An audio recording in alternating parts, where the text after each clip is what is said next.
এখন আবার যদি কেউ ভক্ত হয় আর একজন পাশ থেকে এসে বলে এই বয়সে কৃষ্ণ নাম নিয়েছি, কি গো মা, বলে না বলে না? বলে তো, যে মায়ের বাড়িতে আছি ওনার সঙ্গে এই বিষয়টা নিয়ে হচ্ছিল কিছুক্ষণ আগে, বলে আগে খুব লজ্জা করতো এখন আর করে না।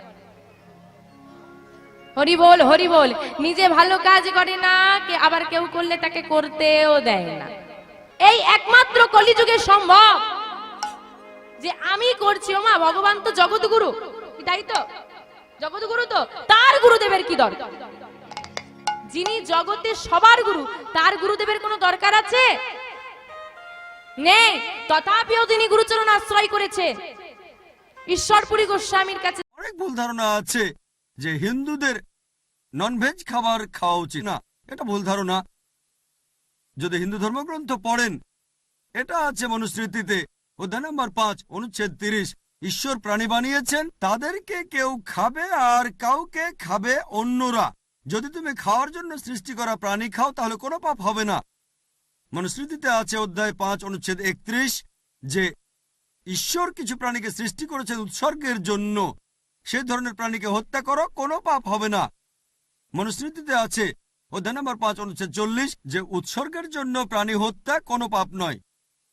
হিন্দু ধর্মগ্রন্থে এরকম আরো অনুচ্ছেদ আছে, বেদেও আছে যে মুনি আর ঋষিগণ ননভেজ খাবার খেত, তারা গরুর মাংস খেত। মহাভারত পড়লে দেখবেন অনুশাসন পর্ব অধ্যায় নম্বর 88, পাণ্ডবদের গল্পটা তো জানেন। পঞ্চপাণ্ডব 5 ভাই, সবচেয়ে বড় ভাই যুধিষ্ঠির, তিনি ভীষ্মকে জিজ্ঞেস করলেন যজ্ঞের সময় কি উৎসর্গ করব, পূজার সময়, যাতে আমাদের পূর্বপুরুষেরা সন্তুষ্ট হবেন। ভীষ্ম উত্তরে বললেন যদি তুমি লতাপাতা আর শাকসবজি উৎসর্গ করো তাহলে আমাদের পূর্বপুরুষেরা সন্তুষ্ট থাকবেন 1 মাস। মাছ উৎসর্গ করলে 2 মাস, যদি তুমি মাংস দাও তাহলে 3 মাস, যদি খরগোশ উৎসর্গ করো তাহলে 4 মাস, যদি ছাগল দাও তাহলে 5 মাস, শুকরের মাংস দিলে তখন 6 মাস, যদি পাখির মাংস দাও তাহলে 7 মাস, হরিণের মাংস দিলে 8 মাস। এভাবে তিনি বলে গেলেন মহিষের মাংস দিলে 11 মাস, যদি গরুর মাংস দাও তাহলে পূর্বপুরুষেরা সন্তুষ্ট থাকবেন পুরো 1 বছর। আর যদি চাও যে পূর্বপুরুষেরা সন্তুষ্ট থাকবেন একেবারে সারা জীবন তাহলে ছাগলের লালচে মাংস দাও বা গন্ডারের মাংস দাও। এ কথা কে বলেছেন? ভীষ্ম যুধিষ্ঠিরকে। পুরো তালিকা দেওয়া আছে, শাকসবজি, মাছ, খরগোশ, ছাগল, সবকিছু আছে, মহিষ, গরু। তাহলে হিন্দু ধর্মগ্রন্থ বলছে ননভেজ খাওয়ার অনুমতি আছে। হিন্দুরা এখন এগুলো মানে কারণ তাদেরকে প্রভাবিত করছে অন্যান্য ফিলোসফি, যেমন অহিংসা। এখন হিন্দুরাও এটা পালন করে। আর যারা এই অহিংসা নীতি মেনে চলে যে নন ভায়োলেন্স, জীবিত প্রাণীকে হত্যা করা যাবে না, যদি একজন মানুষ কোন রকম প্রাণী হত্যা না করে টিকে থাকতে পারে আমি সেটার পক্ষে আছি। এখন তারা বলে প্রাণী হত্যা করা এটা খুব বড় পাপ, কারণ এটা হচ্ছে জীবন, জীব হত্যা করা নিষিদ্ধ। এখন বিজ্ঞান উন্নত হয়েছে আর আমরা জানতে পেরেছি যে গাছপালারও জীবন আছে। তাহলে ভেজ খাবার খেলেও তো জীব হত্যা করছেন। তখন যুক্তি বদলায়, ঠিক আছে আমরা মানছি যে গাছপালারও জীবন আছে, তবে ব্যথা অনুভব করতে পারে না। তাহলে একটা গাছকে হত্যা করা প্রাণী হত্যার চেয়ে কম গুরুতর পাপ।